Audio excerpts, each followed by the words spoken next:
Chapter 2 चोरी। जब मैं स्पेनिश से कैफेटेरिया की ओर जा रहा था तो मुझे अजीब तरह का उत्साह महसूस हो रहा था, और यह सिर्फ इसलिए नहीं था क्योंकि मैं ग्रह पर सबसे उत्तम व्यक्ति का हाथ थामे हुए था, हालांकि यह निश्चित रूप से इसका एक हिस्सा था।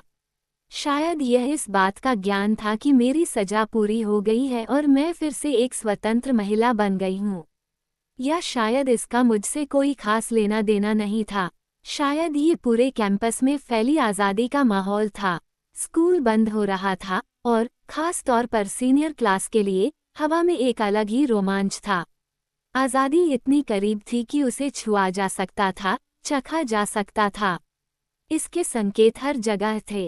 कैफेटेरिया की दीवारों पर पोस्टर एक साथ लगे हुए थे और कूड़ेदानों पर बिखरे हुए पर्चों की एक रंगीन स्कट थी।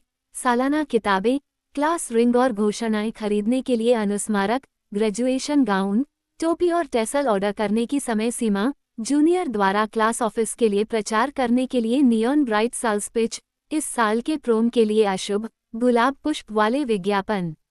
बड़ा डांस इस आने वाले सप्ताहांत में था, लेकिन एडवर्ड से मुझे एक पक्का वादा था कि मैं फिर कभी उस स्थिति में नहीं आऊंगा।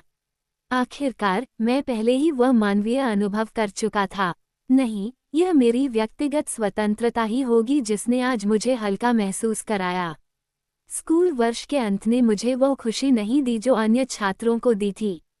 वास्तव में जब भी मैं इसके बारे में सोचता था तो मुझे घबराहट होने लगती थी।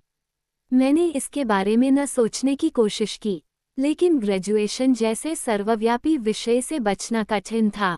क्या आपने अपनी घोषणाएं भेज दी हैं? जब एडवर्ड और मैं अपनी मेज पर बैठे तो एंजेला ने पूछा। उसने अपने हल्के भूरे बालों को हमेशा की तरह चिकने बालों के बजाय पीछे की ओर खींचकर एक ढीली पोनीटेल बना रखी थी और उसकी आंखों में थोड़ी घबराहट थी। एलिस और बेन भी पहले से ही वहां थे, एंजेला के दोनों तरफ। बेन कॉमिक बुक पर ध्यान लगाए हुए था, उसका चश्मा उसकी पतली नाक से नीचे सरक रहा था। एलिस मेरी बोरिंग जीन्स और टी शर्ट वाली पोशाक को इस तरह से परख रही थी कि मैं खुद को सचेत महसूस कर रहा था। शायद वह एक और मेकओवर की योजना बना रही थी। मैंने आह भरी। फैशन के प्रति मेरा उदासीन रवैया उसके लिए हमेशा कांटा बना रहा था। अगर मैं इसकी अनुमति देता तो वह मुझे हर दिन, शायद दिन में कई बार, किसी बड़े आकार की 3 आयामी कागज की गुड़िया की तरह कपड़े पहनाना पसंद करती। नहीं, मैंने एंजेला को जवाब दिया। वास्तव में इसका कोई मतलब नहीं है। रेनी को पता है कि मैं कब स्नातक हो रहा हूँ। वहाँ और कौन है? तुम्हारा क्या हाल है, एलिस?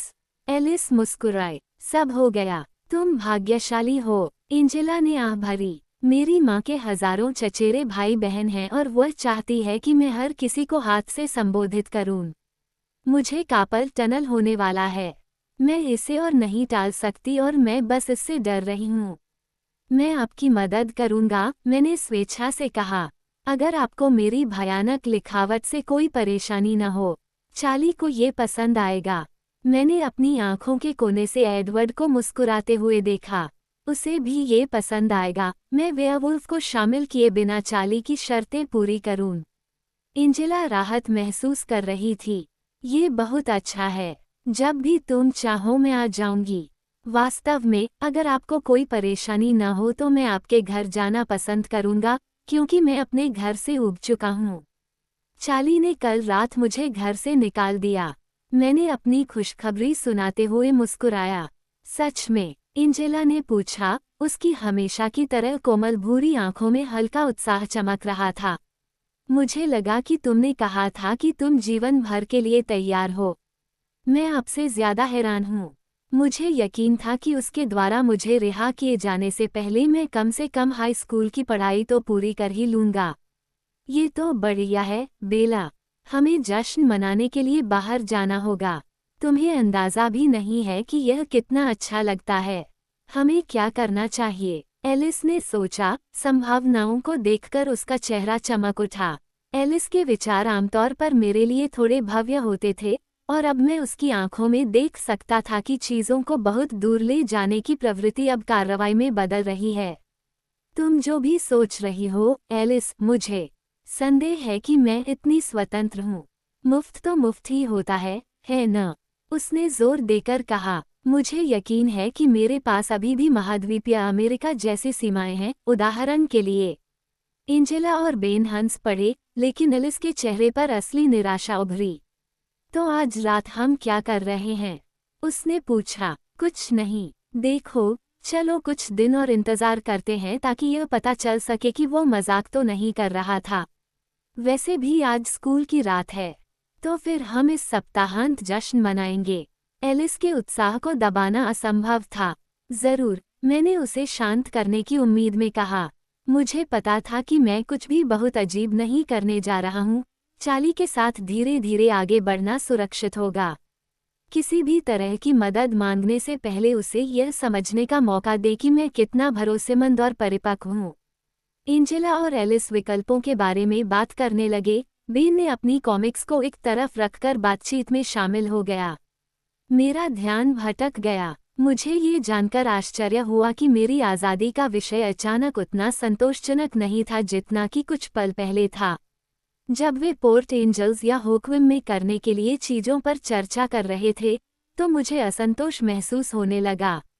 ये समझने में ज़्यादा समय नहीं लगा कि मेरी बेचैनी कहाँ से उत्पन्न हुई। जब से मैंने अपने घर के बाहर जंगल में जेकब ब्लैक को अलविदा कहा था, तब से मैं एक खास मानसिक तस्वीर के लगातार असहज घुसपैठ से ग्रस्त था। यह मेरे विचारों में नियमित अंतराल पर उभरता था, जैसे हर आधे घंटे में बजने वाला कोई कष्टप्रद अलार्म घड़ी मेरे दिमाग में जेकब के दर्द से सिकुड़े चेहरे की छवि भर देता था। यह उसकी आखिरी याद थी जो मेरे पास थी।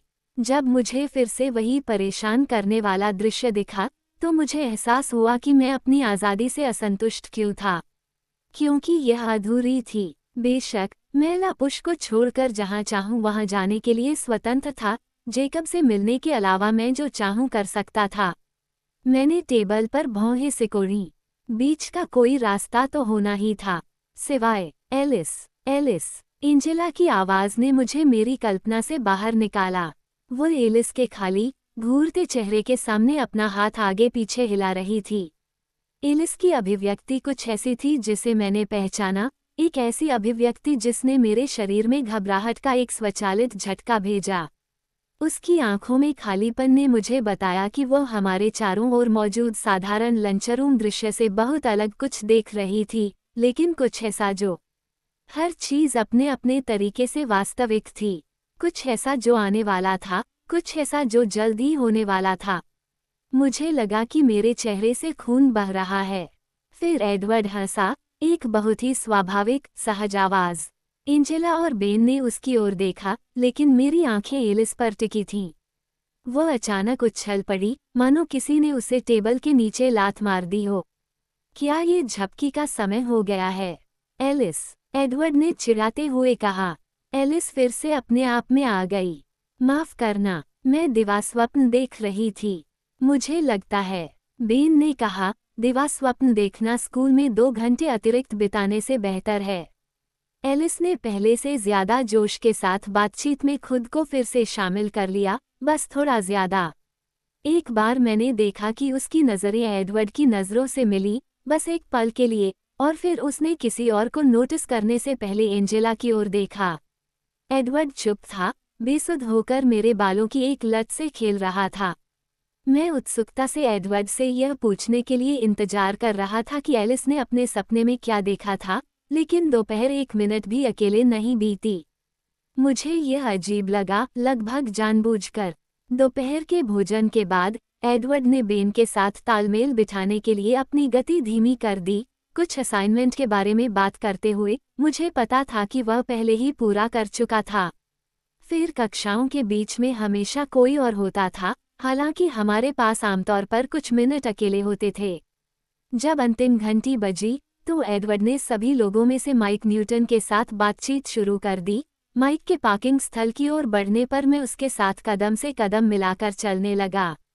मैं एडवर्ड को अपने साथ ले जाने के लिए पीछे पीछे चल रहा था। मैं उलझन में था, जबकि माइक एडवर्ड के असामान्य रूप से दोस्ताना सवालों का जवाब दे रहा था। ऐसा लग रहा था कि माइक को कार में कुछ परेशानी हो रही थी। उद्धरण चिन्ह ... लेकिन मैंने अभी अभी बैटरी बदली है, माइक कह रहा था। उसकी नज़रें आगे की ओर घूमी और फिर एडवर्ड की ओर सावधानी से मुड़ी। हैरान, ठीक वैसे ही जैसे मैं था। शायद ये केबल की वजह से है, एडवर्ड ने कहा। शायद। मुझे कारों के बारे में कुछ भी नहीं पता, माइक ने स्वीकार किया। मुझे किसी को इसे देखने के लिए बुलाना है, लेकिन मैं इसे डावलिंग के पास ले जाने का जोखिम नहीं उठा सकता। मैंने अपने मैकेनिक को सुझाव देने के लिए अपना मुंह खोला और फिर उसे फिर से बंद कर दिया। मेरा मैकेनिक इन दिनों एक विशालकाय भेड़िए की तरह इधर-उधर भागने में व्यस्त था। मुझे कुछ चीजें पता हैं, अगर तुम चाहो तो मैं उन पर गौर कर सकता हूँ, एडवर्ड ने कहा। बस मुझे एलिस और बेला को घर पर छोड़ देने दो। माइक और मैं दोनों मुंह खोले एडवर्ड को घूर रहे थे। धन्यवाद, माइक ने होश में आने पर बुदबुदाया। लेकिन मुझे काम पर जाना है। शायद किसी और समय। बिल्कुल, फिर मिलेंगे। माइक अविश्वास में अपना सिर हिलाते हुए अपनी कार में चढ़ गया। एडवर्ड की वोल्वो, जिसमें एलिस पहले से ही बैठी थी, सिर्फ 2 कार दूर थी। क्या बात है, मैंने बुदबुदाया जब एडवर्ड ने मेरे लिए यात्री दरवाज़ा पकड़ा। बस मदद करने के लिए, एडवर्ड ने उत्तर दिया। और फिर पीछे की सीट पर बैठी एलिस बहुत तेज गति से बड़बड़ाने लगी। तुम सच में इतने अच्छे मैकेनिक नहीं हो, एडवर्ड। शायद तुम्हें आज रात रोसेली से इसकी जांच करवानी चाहिए, ताकि अगर माइक तुम्हारी मदद करने का फैसला करता है तो तुम अच्छे दिखो, तुम्हें पता है। ऐसा नहीं है कि अगर रोसेली मदद करने के लिए आती है तो उसका चेहरा देखना मज़ेदार नहीं होगा। लेकिन चूंकि रोसेली को देश के दूसरी तरफ कॉलेज जाना है, इसलिए मुझे लगता है कि यह सबसे अच्छा विचार नहीं है। बहुत बुरा। हालांकि मुझे लगता है, माइक की कार के लिए, तुम कर सकते हो। ये केवल एक अच्छी इतालवी स्पोर्ट्स कार की बारीक ट्यूनिंग के भीतर है कि तुम अपनी गहराई से बाहर हो। और इटली और स्पोर्ट्स कारों की बात करें तो मैंने वहां से जो चुराई हैं, तुम अभी भी मुझे एक पीली पोश देना चाहते हो। मुझे नहीं पता कि मैं क्रिसमस का इंतजार करना चाहता हूँ। 1 मिनट के बाद मैंने सुनना बंद कर दिया और उसकी तीव्र आवाज को पृष्ठभूमि में एक गुनगुनाहट बनकर रह जाने दिया, तथा मैं धैर्यपूर्वक अपनी मुद्रा में आ गया। मुझे ऐसा लगा जैसे एडवर्ड मेरे सवालों से बचने की कोशिश कर रहा था। ठीक है, उसे जल्द ही मेरे साथ अकेले रहना होगा। ये सिर्फ समय की बात थी। एडवर्ड को भी यह एहसास हो गया था। उसने हमेशा की तरह एलिस को क्लेंस ड्राइव के मुहाने पर उतार दिया, हालांकि इस समय तक मुझे उम्मीद थी कि वो उसे दरवाजे तक ले जाएगा और अंदर ले जाएगा। जैसे ही वह बाहर निकली, एलिस ने उसके चेहरे पर तीखी नज़र डाली। एडवर्ड पूरी तरह से सहज लग रहा था। बाद में मिलते हैं, उसने कहा। और फिर, बहुत ही हल्के से, उसने सिर हिलाया। एलिस पेड़ों में गायब हो गई। वह चुप था और कार को घुमाकर फोक्स की ओर वापस चला गया। मैं इंतजार कर रहा था, सोच रहा था कि क्या वो खुद इस बारे में बात करेगा। उसने ऐसा नहीं किया, और इससे मैं तनाव में आ गया। एलिस ने आज दोपहर के भोजन पर क्या देखा था? कुछ ऐसा जो वह मुझे नहीं बताना चाहता था, और मैंने एक कारण सोचने की कोशिश की कि वह रहस्य क्यों रखेगा। शायद पूछने से पहले खुद को तैयार करना बेहतर होगा।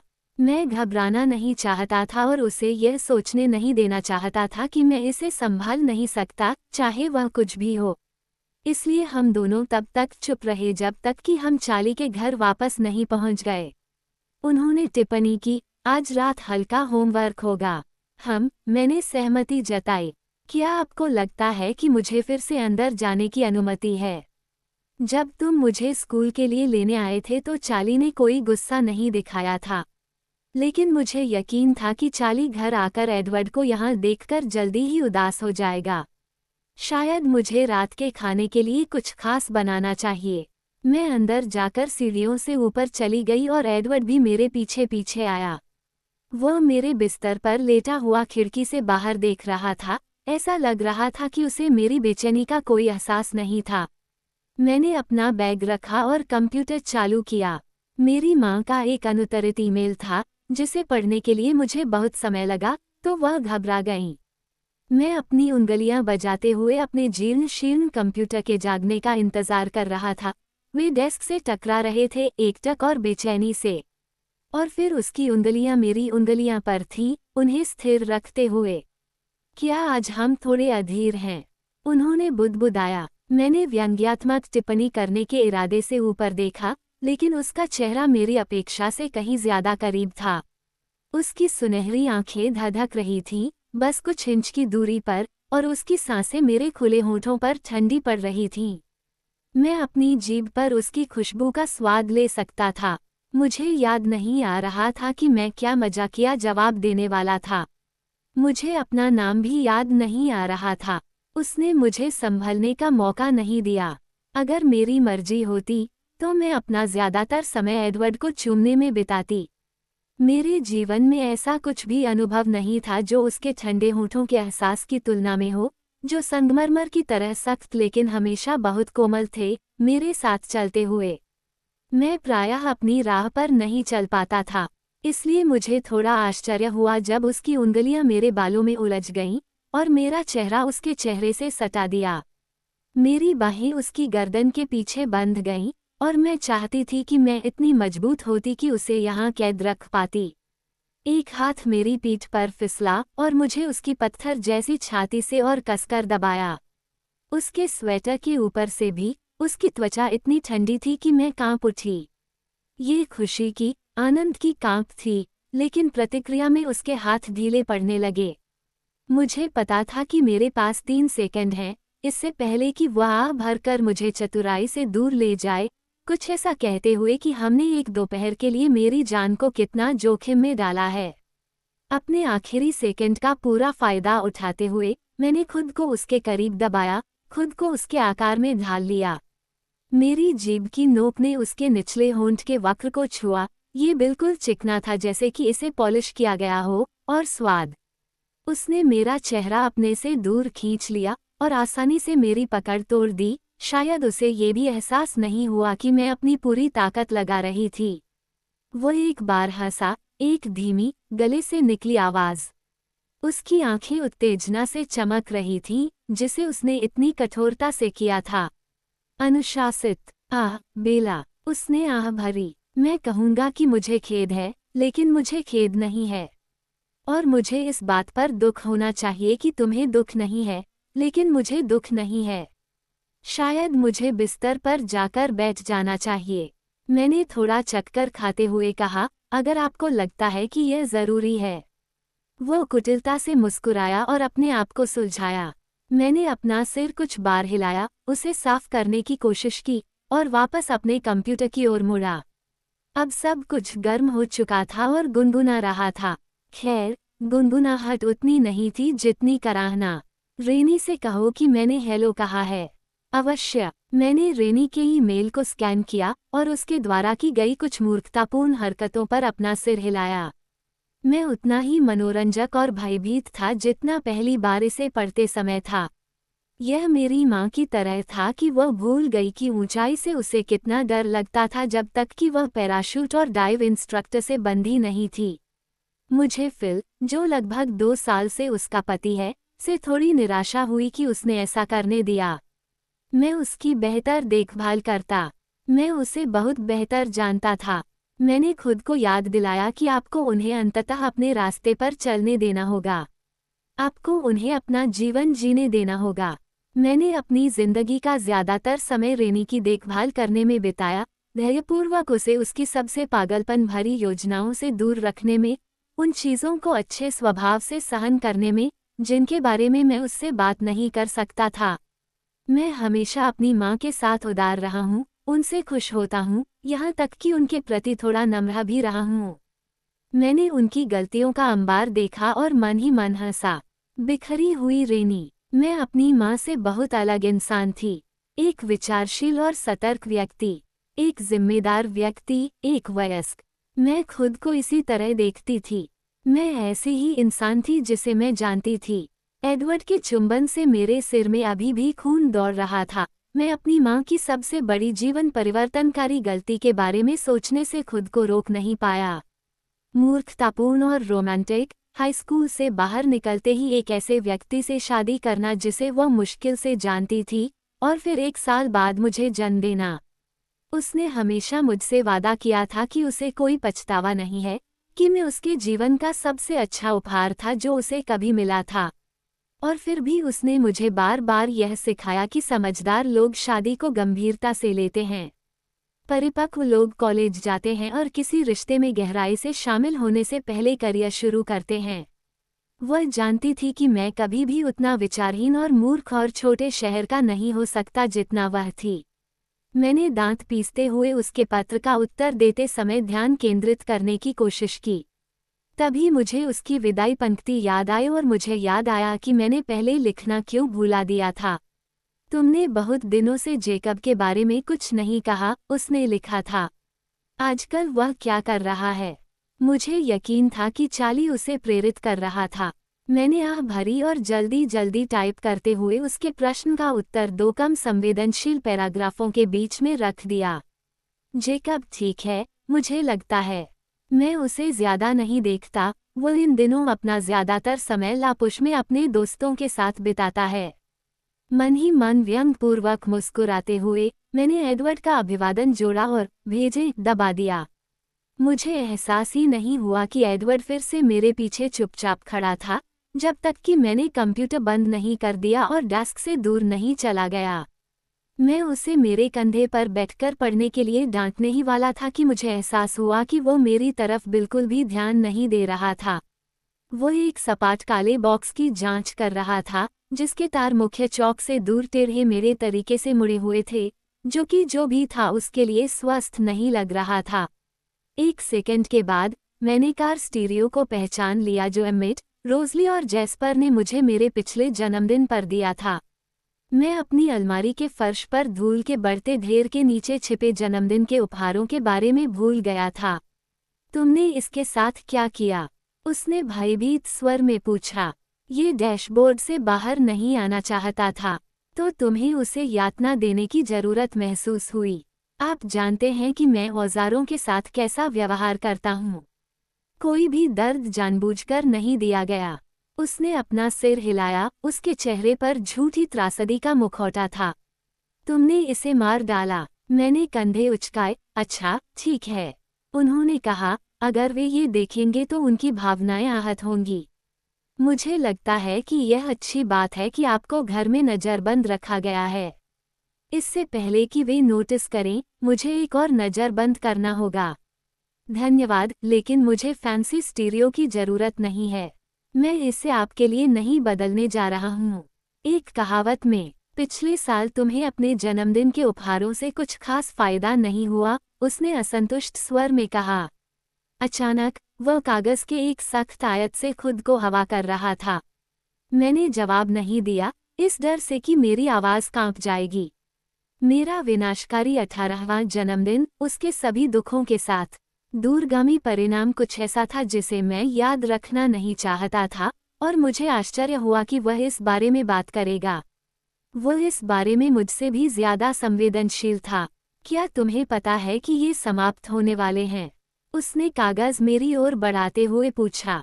यह एक और उपहार था, हवाई जहाज के टिकट का वाउचर जो एस्मे और कार्लिसले ने मुझे दिया था ताकि मैं फ्लोरिडा में रेनी से मिल सकूं। मैंने गहरी सांस ली और सपाट आवाज में जवाब दिया, नहीं। दरअसल मैं उनके बारे में सब कुछ भूल गया था। उसकी अभिव्यक्ति सावधानी से उज्ज्वल और सकारात्मक थी। जब वह आगे बोल रहा था तो उसमें किसी भी गहरी भावना का कोई निशान नहीं था। ठीक है, हमारे पास अभी भी थोड़ा समय है। तुम आज़ाद हो चुकी हो, और इस सप्ताहांत हमारे पास कोई योजना नहीं है, क्योंकि तुम मेरे साथ प्रॉम में जाने से इनकार करती हो।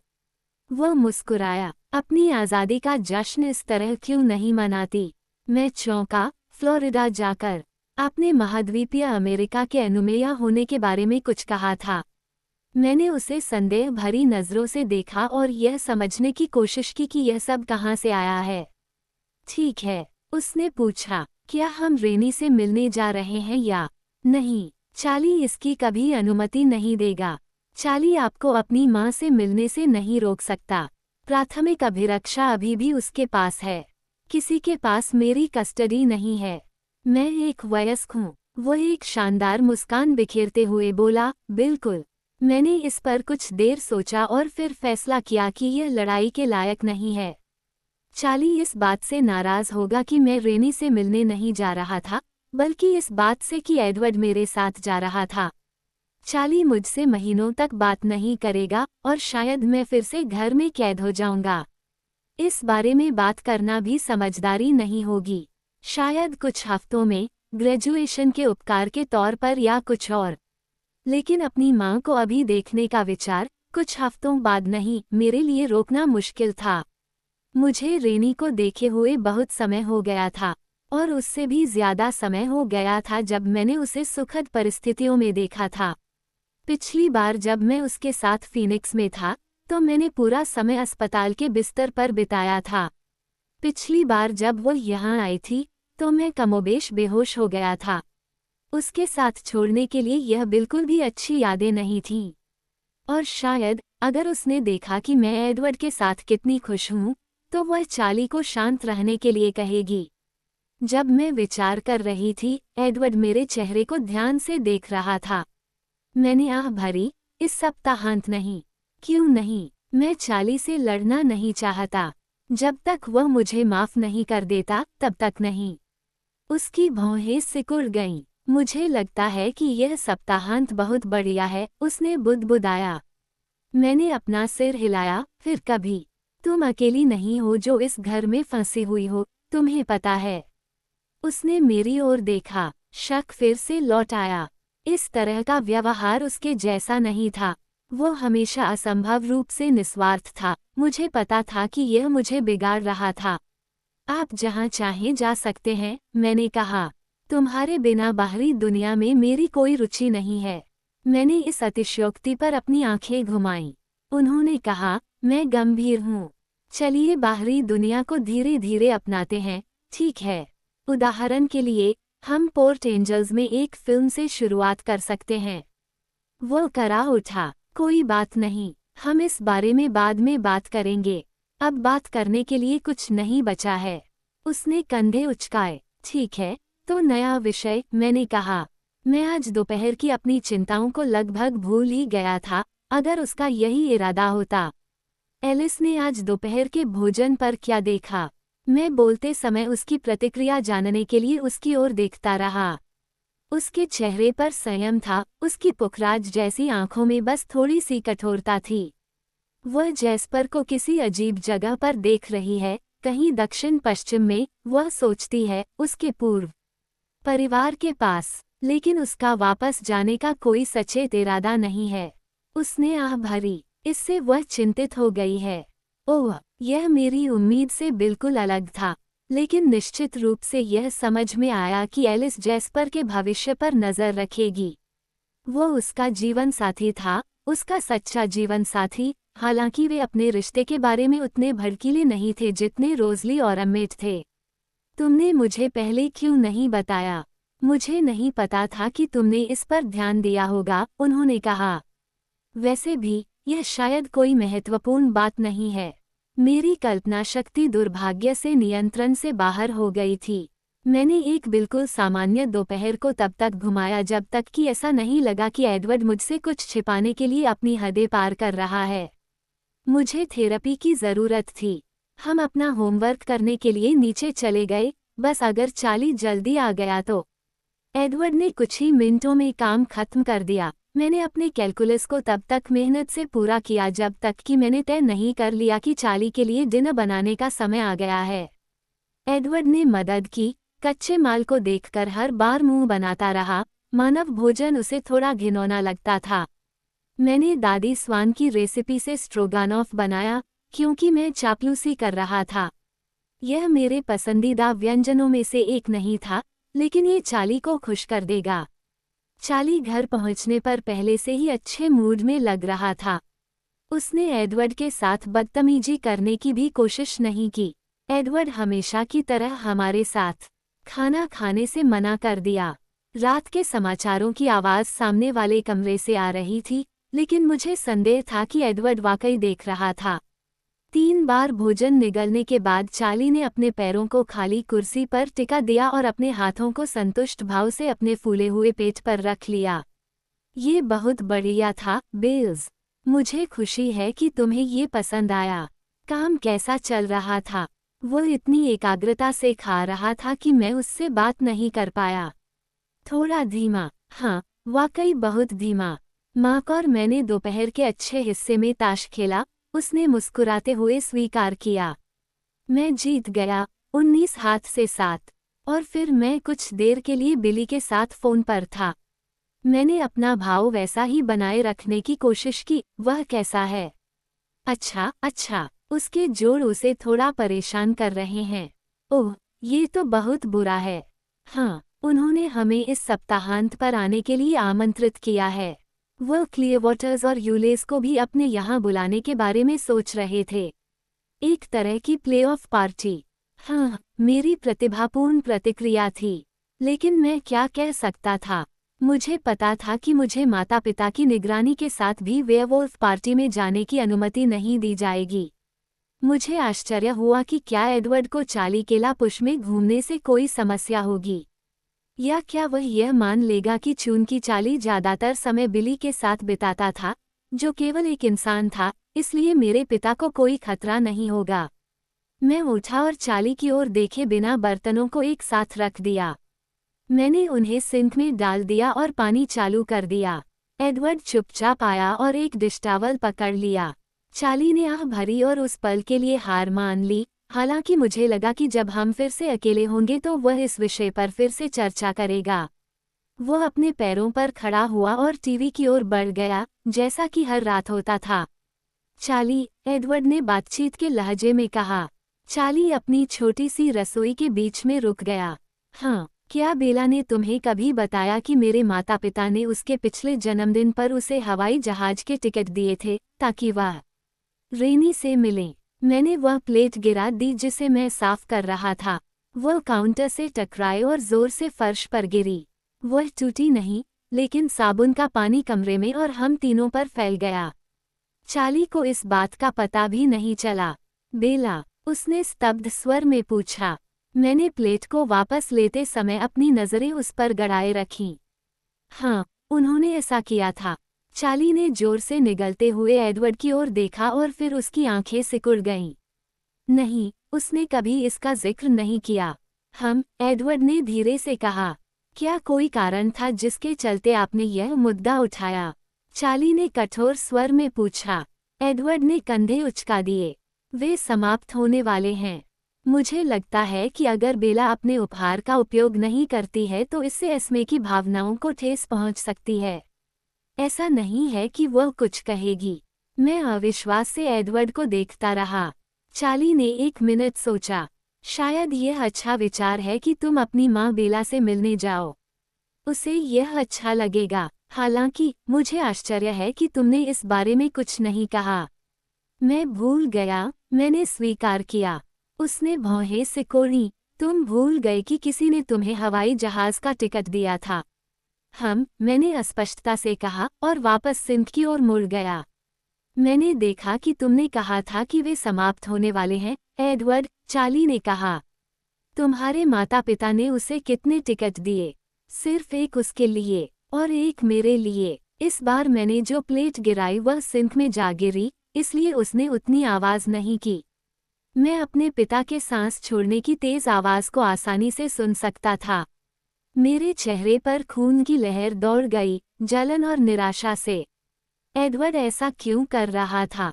मैं घबराकर सिंक में बुलबुले को घूरने लगा। ये तो सवाल ही नहीं उठता। चाली अचानक गुस्से में चिल्लाया। क्यों? एडवर्ड ने पूछा, उसकी आवाज मासूम आश्चर्य से भरी हुई थी। तुमने अभी कहा कि यह एक अच्छा विचार है, उसका अपनी माँ से मिलना। चाली ने उसे अनदेखा कर दिया। तुम उसके साथ कहीं नहीं जा रही हो, जवान औरत, वह चिल्लाया। मैं घूमी और वह मेरी तरफ उंगली से इशारा कर रहा था। मेरे अंदर स्वतः ही क्रोध उमड़ पड़ा। यह उसकी आवाज के प्रति एक सहज प्रतिक्रिया थी। मैं बच्चा नहीं हूँ, पापा, और अब मुझे घर में रहने की अनुमति नहीं है, याद है? ओह हाँ, आप कर रहे हैं। अभी से शुरू करें। किस लिए? मैंने ऐसा कहा क्योंकि क्या मुझे तुम्हें याद दिलाने की जरूरत है कि मैं कानूनी तौर पर वयस्क हूँ? चाली, यह मेरा घर है, तुम मेरे नियमों का पालन करो। मेरी नज़रें बर्फीली हो गईं। अगर तुम यही चाहती हो, क्या तुम चाहती हो कि मैं आज रात ही निकल जाऊं? या मुझे सामान पैक करने के लिए कुछ दिन चाहिए। चार्ली का चेहरा एकदम लाल हो गया। मुझे तुरंत ही लगा कि मैंने मूव आउट कार्ड खेला है, जो कि बहुत बुरा था। मैंने गहरी सांस ली और अपने लहजे को ज्यादा तार्किक बनाने की कोशिश की। जब मैंने कुछ गलत किया होगा तो मैं शिकायत किए बिना अपना समय गुजार लूंगा, पिताजी, लेकिन मैं आपके पूर्वाग्रहों को बर्दाश्त नहीं करने वाला। वो कुछ बोलने में असमर्थ रहा, लेकिन कुछ भी सुसंगत नहीं कह सका। अब मुझे पता है कि तुम्हें पता है कि मुझे सप्ताहांत में माँ से मिलने का पूरा अधिकार है। तुम ईमानदारी से मुझे यह नहीं बता सकते कि अगर मैं एलिस या एंजेला के साथ जा रहा होता तो तुम इस योजना पर आपत्ति करते। लड़कियां, उसने सिर हिलाते हुए कहा। अगर मैं जेकब को ले जाऊं तो क्या तुम्हें परेशानी होगी? मैंने ये नाम केवल इसलिए चुना था क्योंकि मुझे पता था कि मेरे पिता जेकब को पसंद करते थे, लेकिन मैंने तुरंत सोचा कि काश मैंने ऐसा न किया होता। एडवर्ड के दांत आपस में भींच गए और एक स्पष्ट आवाज सुनाई दी। मेरे पिता ने जवाब देने से पहले खुद को संभालने की कोशिश की। हाँ, उन्होंने एक अनिश्चित आवाज में कहा। यह मुझे परेशान करेगा। आप बहुत बड़े झूठे हैं, पिताजी। बेला, ऐसा नहीं है कि मैं शोगल या कुछ और बनने के लिए वेगास जा रही हूँ। मैं माँ से मिलने जा रही हूँ, मैंने उसे याद दिलाया। वह भी मेरी उतनी ही अभिभावकीय शक्ति है जितनी कि तुम हो। उसने मेरी ओर एक तिरछी नज़र से देखा। क्या आप माँ की मेरी देखभाल करने की क्षमता के बारे में कुछ कहना चाह रहे हैं? चार्ली मेरे प्रश्न में निहित धमकी से घबरा गया। आप उम्मीद करें कि मैं उससे इस बारे में बात नहीं करूंगा, मैंने कहा। तुम्हारा ऐसा न करना ही बेहतर होगा, उसने चेतावनी दी। मैं इस बात से खुश नहीं हूँ, बेला। आपके परेशान होने का कोई कारण नहीं है। उसने अपनी आंखें घुमाईं, लेकिन मैं बता सकता था कि तूफान खत्म हो चुका था। मैं सिंक से प्लग निकालने के लिए मुड़ा। तो मेरा होमवर्क हो गया, तुम्हारा डिनर हो गया, बर्तन साफ हो गए, और मुझे घर पर नहीं रहना है। मैं बाहर जा रहा हूँ। मैं 10:30 बजे से पहले वापस आ जाऊंगा। तुम कहाँ जा रहे हो? उसका चेहरा, जो लगभग सामान्य हो गया था, फिर से हल्का लाल हो गया। मुझे यकीन नहीं है, मैंने स्वीकार किया। हालांकि मैं इसे 10 मील के दायरे में ही रखूंगा। ठीक है, उसने कुछ ऐसा कहा जो स्वीकृति जैसा नहीं लग रहा था, और कमरे से बाहर चला गया। स्वाभाविक रूप से, जैसे ही मैंने लड़ाई जीत ली, मुझे दोषी महसूस होने लगा। हम बाहर जा रहे हैं, एडवर्ड ने धीमी लेकिन उत्साहपूर्ण आवाज में पूछा। मैंने उसकी ओर घूर कर देखा। हाँ, मुझे लगता है कि मैं तुमसे अकेले में बात करना चाहूंगा। वो उतना आशंकित नहीं दिख रहा था जितना मैंने सोचा था। मैंने तब तक इंतजार किया जब तक हम सुरक्षित रूप से उसकी कार में नहीं बैठ गए। वह क्या था? मैंने पूछा। मुझे पता है कि तुम अपनी माँ से मिलना चाहती हो, बेला। तुम नींद में भी उसके बारे में बात करती रही हो। वास्तव में तुम चिंतित हो। मेरे पास है। उसने सिर हिलाया। लेकिन स्पष्ट रूप से आप चार्ली से निपटने के लिए बहुत डरपोक थे, इसलिए मैंने आपकी ओर से हस्तक्षेप किया। हस्तक्षेप किया? तुमने मुझे शार्क के सामने फेंक दिया। उसने आंखें घुमाईं। मुझे नहीं लगता कि तुम किसी खतरे में थे। मैंने तुमसे कहा था कि मैं चार्ली से लड़ना नहीं चाहता था। किसी ने भी नहीं कहा कि तुम्हें ऐसा करना होगा। मैंने उस पर क्रोध से देखा। जब वो इस तरह से दबंगई करने लगता है तो मैं खुद को रोक नहीं पाती। मेरी स्वाभाविक किशोरावस्था की प्रवृत्ति मुझ पर हावी हो जाती है। वो हंसा। खैर, यह मेरी गलती नहीं है। मैं उसे घूरता रहा, अटकलें लगाता रहा। उसे लगा कि उसने इस पर ध्यान नहीं दिया। विंडशील्ड से बाहर देखते हुए उसका चेहरा शांत था। कुछ गड़बड़ थी, लेकिन मैं इसका पता नहीं लगा सका। या शायद यह मेरी कल्पना थी, जो आज दोपहर की तरह ही बेकाबू हो गई थी। क्या फ्लोरिडा देखने की अचानक इच्छा का बिली के घर पर हुई पार्टी से कोई संबंध है? उसका जबड़ा फड़क उठा। कुछ भी नहीं। इससे कोई फर्क नहीं पड़ता कि तुम यहाँ हो या दुनिया के दूसरे छोर पर, तुम फिर भी नहीं जाओगे। ये चार्ली के साथ पहले की तरह ही था, जैसे किसी शरारती बच्चे की तरह व्यवहार किया जा रहा हो। मैंने अपने दांत पीस लिए ताकि मैं चिल्लाना शुरू न कर दूं। मैं एडवर्ड से भी नहीं लड़ना चाहता था। एडवर्ड ने आह भरी, और जब उसने बात की तो उसकी आवाज़ फिर से गर्म और मखमली हो गई। तो आज रात तुम क्या करना चाहते हो? उसने पूछा। क्या हम आपके घर चल सकते हैं? मैंने बहुत दिनों से एस्मे को नहीं देखा है। वह मुस्कुराया। उसे यह पसंद आएगा, खासकर तब जब वह सुनेगी कि हम इस सप्ताहांत क्या करने जा रहे हैं। मैं हार से कराह उठा। जैसा कि मैंने वादा किया था, हम देर तक बाहर नहीं रुके। जब हम घर के सामने पहुंचे तो लाइटें अभी भी जलती हुई देखकर मुझे आश्चर्य नहीं हुआ। मुझे पता था कि चार्ली मुझ पर और चिल्लाने के लिए इंतजार कर रहा होगा। तुम अंदर मत आओ, मैंने कहा। इससे हालात और खराब हो जाएंगे। एडवर्ड ने चिढ़ाते हुए कहा। उनके विचार अपेक्षाकृत शांत हैं। उनके हाव भाव से मुझे आश्चर्य हुआ कि क्या कोई अतिरिक्त मजाक था जो मैं समझ नहीं पाया। उसके मुंह के कोने मुस्कुराहट से बचते हुए फड़क रहे थे। मैं आपसे बाद में मिलूंगा, मैंने उदास होकर कहा। वह हंसा और मेरे सिर के ऊपर चूमा। जब चार्ली खर्राटे ले रहा होगा तब मैं वापस आऊंगा। जब मैं अंदर गया तो टीवी बहुत तेज आवाज में बज रहा था। मैंने कुछ देर के लिए सोचा कि मैं उसके पास से निकल जाऊं। क्या तुम यहाँ आ सकती हो, बेला? चार्ली ने पुकारा और उस योजना को विफल कर दिया। जब मैंने 5 आवश्यक कदम उठाए तो मेरे पैर घिसट रहे थे। क्या हुआ पापा? क्या आज रात तुमने अच्छा समय बिताया? उसने पूछा। वह असहज लग रहा था। जवाब देने से पहले मैंने उसके शब्दों में छिपे अर्थों को देखा। हाँ, मैंने झिझकते हुए कहा। आपने क्या किया? मैंने कंधे उचका दिए। एलिस और जैस्पर के साथ घूमा। एडवर्ड ने शतरंज में एलिस को हराया और फिर मैंने जैस्पर के साथ खेला। उसने मुझे दफना दिया। मैं मुस्कुराया। एडवर्ड और एलिस शतरंज खेल रहे थे। ये सबसे मजेदार चीजों में से एक थी जो मैंने कभी देखी थी। वे लगभग बिना हिले डुले बैठे थे, बोर्ड को घूर रहे थे, जबकि एलिस ने उनके द्वारा की जाने वाली चालों का पूर्वानुमान लगाया और उसने बदले में उनके द्वारा की जाने वाली चालों को अपने दिमाग से चुना। उन्होंने खेल का अधिकांश हिस्सा अपने दिमाग में खेला। मुझे लगता है कि जब एलिस ने अचानक अपने राजा को झटका दिया और आत्मसमर्पण कर दिया तो उनमें से प्रत्येक ने 2 मोहरे आगे बढ़ाए। इसमें कुल 3 मिनट लगे। चार्ली ने असामान्य हरकत करते हुए म्यूट बटन दबा दिया। देखो, मुझे कुछ कहना है। वो बहुत असहज लग रहा था और भौहें सिकोड़ रहा था। मैं चुपचाप बैठा रहा, इंतजार कर रहा था। उसने एक पल के लिए मेरी नज़रों से नज़रें मिलाईं और फिर अपनी नज़रें ज़मीन पर घुमा लीं। उसने और कुछ नहीं कहा। क्या है, पिताजी? उसने आह भरी। मैं इस तरह की चीज़ों में अच्छा नहीं हूँ। मुझे नहीं पता कि शुरुआत कैसे करनी है। मैंने फिर इंतजार किया। ठीक है, बेला, ये रही बात। वह सोफे से उठ गया और कमरे में इधर उधर घूमने लगा, हर समय अपने पैरों की ओर देखता रहा। तुम और एडवर्ड काफी गंभीर लग रहे हैं और कुछ ऐसी चीजें हैं जिनके बारे में तुम्हें सावधान रहने की जरूरत है।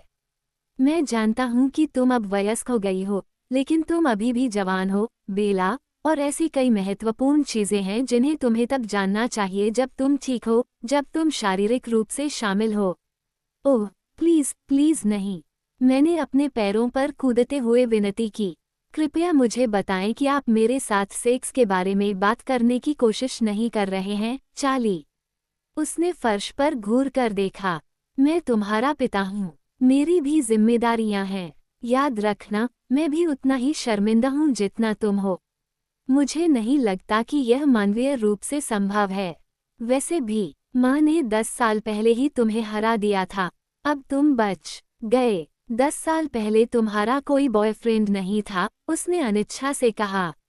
मैं समझ सकती थी कि वह इस विषय को छोड़ने की अपनी इच्छा से जूझ रहा था। हम दोनों खड़े थे, फर्श की ओर देख रहे थे और एक दूसरे से दूर मुंह करके खड़े थे। मुझे नहीं लगता कि जरूरी चीजें इतनी बदल गई हैं, मैंने बुदबुदाया और मेरा चेहरा भी उसके चेहरे की तरह लाल हो गया। यह नरक के 7वें चक्र से परे था। इससे भी बदतर यह एहसास था कि एडवर्ड को पता था कि यह होने वाला है। कोई आश्चर्य नहीं कि वो कार में इतना आत्मसंतुष्ट लग रहा था। बस मुझे ये बताओ कि तुम दोनों जिम्मेदार हो, चार्ली ने विनती की। जाहिर तौर पर वह चाह रहा था कि फर्श में एक गड्ढा खुल जाए ताकि वह उसमें गिर सके। इसकी चिंता मत करो पिताजी, ऐसी बात नहीं है। ऐसा नहीं है कि मुझे तुम पर भरोसा नहीं है बेला, लेकिन मैं जानता हूँ कि तुम मुझे इस बारे में कुछ नहीं बताना चाहती हो, और तुम जानती हो कि मैं वास्तव में ये सुनना नहीं चाहता। हालांकि मैं खुले दिमाग का रहने की कोशिश करूंगा। मुझे पता है कि समय बदल गया है। मैं अजीब तरह से हंसा। हो सकता है कि समय बदल गया हो, लेकिन एडवर्ड बहुत पुराने जमाने का है। तुम्हें चिंता करने की कोई बात नहीं है। चार्ली ने आह भरी। जरूर, वो है, वो बुदबुदाया। उफ, मैंने कराहते हुए कहा। मैं सच में चाहती हूँ कि आप मुझे ये जोर से कहने के लिए मजबूर न करें, पापा। सच में, लेकिन मैं कुंवारी हूँ और मैं इस स्थिति को बदलने की तुरंत कोई योजना नहीं बना रही हूँ। हम दोनों ही घबरा गए, लेकिन फिर चार्ली का चेहरा शांत हो गया। ऐसा लग रहा था कि उसे मेरी बात पर यकीन हो गया है। क्या मैं अब बिस्तर पर जा सकता हूँ? कृपया, 1 मिनट में, उन्होंने कहा। ओह, कृपया, पिताजी। मैं आपसे विनती कर रहा हूँ। मैं वादा करता हूँ कि शर्मनाक हिस्सा खत्म हो चुका है, उन्होंने मुझे आश्वासन दिया। मैंने उसकी तरफ एक नज़र डाली, और ये देखकर आभारी हुई कि वह ज्यादा आराम से दिख रहा था। उसका चेहरा फिर से अपने सामान्य रंग में आ गया था। वह सोफे पर बैठ गया, राहत की सांस लेते हुए कि वह सेक्स की बातें भूल चुका था। अब क्या? मैं बस ये जानना चाहता था कि संतुलन की बात कैसे चल रही है। ओह, अच्छा, लगता है मैंने आज एंजेला के साथ योजना बनाई है। मैं उसकी स्नातक घोषणाओं में उसकी मदद करने जा रही हूँ। सिर्फ हम लड़कियां ही। ये तो बढ़िया है। और जैक के बारे में क्या? मैंने आह भरी। मैं अभी तक इसका पता नहीं लगा पाया हूँ, पिताजी। कोशिश करती रहो, बेला। मुझे पता है तुम सही काम करोगी। तुम एक अच्छी इंसान हो। अच्छा, तो अगर मैं जेकब के साथ चीजों को सही करने का कोई तरीका नहीं निकाल पाया, तो मैं एक बुरा इंसान था। ये तो बहुत बुरा था। जरूर, जरूर, मैंने सहमति जताई। इस स्वतःस्फूर्त प्रतिक्रिया ने मुझे लगभग मुस्कुराने पर मजबूर कर दिया। ये कुछ ऐसा था जो मैंने जेकब से सीखा था। मैंने भी इसे उसी संरक्षणात्मक लहजे में कहा जो उसने अपने पिता के साथ इस्तेमाल किया था। चार्ली मुस्कुराया और फिर से आवाज चालू कर दी। वह अपनी रात की मेहनत से खुश होकर तकिए पर लेट गया। मैं बता सकता था कि वह कुछ देर तक खेल के साथ जागता रहेगा। शुभ रात्रि, बेल्स। सुबह मिलते हैं। मैं सीढ़ियों की ओर दौड़ा। एडवर्ड बहुत पहले ही चला गया था और वह तब तक वापस नहीं आएगा जब तक चार्ली सो नहीं जाता। वह शायद शिकार करने या समय बिताने के लिए कहीं बाहर गया होगा, इसलिए मुझे बिस्तर पर जाने के लिए कपड़े उतारने की कोई जल्दी नहीं थी। मैं अकेले रहने के मूड में नहीं था, लेकिन मैं निश्चित रूप से अपने पिता के साथ घूमने के लिए नीचे नहीं जाने वाला था, क्योंकि हो सकता है कि उन्हें सेक्स एजुकेशन के किसी ऐसे विषय के बारे में सोचना पड़े जिस पर उन्होंने पहले बात नहीं की थी। मैं कांप उठा। तो चार्ली की बदौलत मैं बहुत परेशान और चिंतित था। मेरा होमवर्क पूरा हो चुका था और मैं पढ़ने या सिर्फ संगीत सुनने के लिए पर्याप्त शांत महसूस नहीं कर रहा था। मैंने रेनी को अपनी यात्रा की खबर देने के बारे में सोचा, लेकिन फिर मुझे एहसास हुआ कि फ्लोरिडा में 3 घंटे बाद था और वह सो रही होगी। मुझे लगा कि मैं एंजेला को फ़ोन कर सकता हूँ, लेकिन अचानक मुझे एहसास हुआ कि यह एंजेला नहीं थी जिससे मैं बात करना चाहता था, जिससे मुझे बात करने की ज़रूरत थी। मैं खाली काली खिड़की को घूरता रहा, अपने होंठ चबाता रहा। मुझे नहीं पता कि मैं कितनी देर तक वहां खड़ा रहा और जेकब के लिए सही काम करने, अपने सबसे करीबी दोस्त को फिर से देखने, एक अच्छा इंसान बनने बनाम एडवर्ड को मुझसे नाराज करने के पक्ष और विपक्ष के बीच संतुलन बनाता रहा। शायद 10 मिनट। ये तय करने के लिए काफी समय था कि पक्ष और विपक्ष सही थे जबकि विपक्ष गलत था। एडवर्ड को केवल मेरी सुरक्षा की चिंता थी, और मुझे पता था कि इस मामले में वास्तव में कोई समस्या नहीं थी। फोन से कोई मदद नहीं मिली। एडवर्ड के लौटने के बाद से जेकब ने मेरे फोन कॉल का जवाब देने से इनकार कर दिया था। इसके अलावा मुझे उसे फिर से उसी तरह मुस्कुराते हुए देखना था जैसे वो पहले हुआ करता था। अगर मुझे कभी भी मन की शांति मिलनी थी, तो मुझे उसके चेहरे की उस भयानक आखिरी याद को बदलने की ज़रूरत थी जो दर्द से विकृत और टेढ़ी हो गई थी। मेरे पास शायद 1 घंटा था। मैं लापुश तक जल्दी से भाग सकता था और एडवर्ड को पता चलने से पहले वापस आ सकता था कि मैं चला गया हूँ। यह मेरे कर्फ्यू के बाद का समय था, लेकिन क्या चार्ली को वास्तव में इसकी परवाह होगी जब एडवर्ड इसमें शामिल नहीं था? पता लगाने का एक तरीका है। मैंने अपनी जैकेट पकड़ी और अपनी बाहों को उसकी आस्तीनों में डालकर सीढ़ियों से नीचे भागा। चार्ली ने खेल से नजरें उठाईं, उसे तुरंत संदेह हुआ। क्या तुम्हें परवाह है कि मैं आज रात जैक से मिलूं? मैंने सांस फूलते हुए पूछा। मैं ज्यादा देर नहीं रुकूंगा। जैसे ही मैंने जैक का नाम लिया, चार्ली की अभिव्यक्ति एक आत्मसंतुष्ट मुस्कान में बदल गई। उसे बिल्कुल भी आश्चर्य नहीं हुआ कि उसका व्याख्यान इतनी जल्दी प्रभावी हो गया। जरूर बच्चे, कोई समस्या नहीं। जब तक तुम चाहो तब तक रुको। धन्यवाद पिताजी, मैंने कहा और दरवाजे से बाहर निकल गया। किसी भी भगोड़े की तरह मैं अपने ट्रक की ओर दौड़ते हुए कई बार अपने कंधे के पीछे देखने से खुद को नहीं रोक पाया, लेकिन रात इतनी काली थी कि वास्तव में कोई मतलब नहीं था। मुझे ट्रक के किनारे से हैंडल तक पहुंचने के लिए रास्ता टटोलना पड़ा। जैसे ही मैंने अपनी चाबियां इग्निशन में डाली, मेरी आंखें अभी एडजस्ट होने लगी थीं। मैंने उन्हें बाईं ओर जोर से घुमाया, लेकिन इंजन जोरदार तरीके से चालू होने के बजाय बस क्लिक की आवाज़ आई। मैंने फिर से कोशिश की और नतीजे वही रहे। और तभी मेरी परिधीय दृष्टि में एक छोटी सी हलचल ने मुझे उछलने पर मजबूर कर दिया। ओह! मैं आश्चर्य से चीख पड़ा जब मैंने देखा कि मैं टैक्सी में अकेला नहीं था। एडवर्ड एकदम शांत बैठा था, अंधेरे में एक हल्का सा चमकीला धब्बा, सिर्फ उसके हाथ हिल रहे थे और वह एक रहस्यमयी काली वस्तु को इधर उधर घुमा रहा था। बोलते हुए वह उस वस्तु को घूर रहा था। एलिस ने फोन किया, वह बुदबुदाया। एलिस, धिक्कार है। मैं अपनी योजनाओं में उसका ध्यान रखना भूल गया था। वह जरूर मुझे देख रही होगी। वह तब घबरा गई जब 5 मिनट पहले आपका भविष्य अचानक गायब हो गया। मेरी आंखें, जो पहले से ही आश्चर्य से फैली हुई थीं, और भी चौड़ी हो गईं। क्योंकि वह भेड़ियों को नहीं देख सकती, तुम्हें पता है, उसने उसी धीमी आवाज में समझाया। क्या तुम ये भूल गए? जब तुम अपने भाग्य को उनके साथ मिलाने का फैसला करते हो, तो तुम भी गायब हो जाते हो। तुम उस हिस्से को नहीं जान सकते, मुझे यह एहसास है। लेकिन क्या तुम समझ सकते हो कि इससे मुझे थोड़ी चिंता क्यों हो सकती है? एलिस ने तुम्हें गायब होते देखा, और वह ये भी नहीं बता सकी कि तुम घर लौटोगे या नहीं। तुम्हारा भविष्य भी खो गया, ठीक वैसे ही जैसे उनका। हमें यकीन नहीं है कि ऐसा क्यों है। कोई प्राकृतिक बचाव जो उनके पास जन्मजात होता है। उसने ऐसे कहा जैसे वह खुद से बात कर रहा हो, अभी भी मेरे ट्रक के इंजन के टुकड़े को देख रहा था और उसे अपने हाथों में घुमा रहा था। ऐसा बिल्कुल भी संभव नहीं लगता, क्योंकि मुझे उनके विचारों को पढ़ने में कोई परेशानी नहीं हुई है। कम से कम अश्वेतों के विचारों को तो नहीं। कार्लिसले का मानना है कि ऐसा इसलिए है क्योंकि उनका जीवन उनके परिवर्तनों से बहुत प्रभावित होता है। ये निर्णय से ज्यादा एक अनैच्छिक प्रतिक्रिया है, पूरी तरह से अप्रत्याशित, और यह उनके बारे में सब कुछ बदल देता है। उस पल में जब वे एक रूप से दूसरे रूप में बदलते हैं, तो वे वास्तव में मौजूद ही नहीं होते।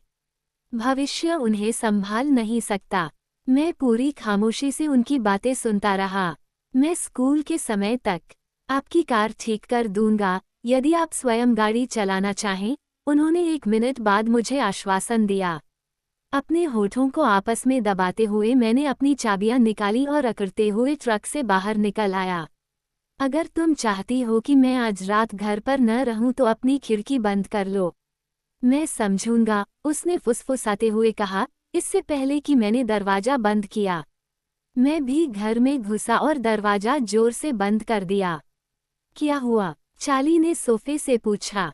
ट्रक स्टार्ट नहीं हो रहा है, मैंने गुर्राहट के साथ कहा। क्या आप चाहते हैं कि मैं इसे देखूं? नहीं, मैं सुबह कोशिश करूंगा। क्या आप मेरी कार का उपयोग करना चाहेंगे? मुझे उसकी पुलिस क्रूजर नहीं चलानी थी। चार्ली मुझे लापुश तक पहुंचाने के लिए बहुत बेताब था, लगभग उतना ही बेताब जितना मैं था। नहीं, मैं थक गया हूँ, मैंने बड़बड़ाते हुए कहा। रात हो गई है। मैं सीढ़ियों से ऊपर चढ़ गया और सीधे अपनी खिड़की के पास गया। मैंने धातु के फ्रेम को जोर से धक्का दिया, वह बंद हो गया और कांच हिलने लगा। मैं बहुत देर तक कांपते हुए काले शीशे को देखता रहा, जब तक कि वह स्थिर नहीं हो गया। फिर मैंने आह भरी और खिड़की को जितना हो सके उतना खोल दिया।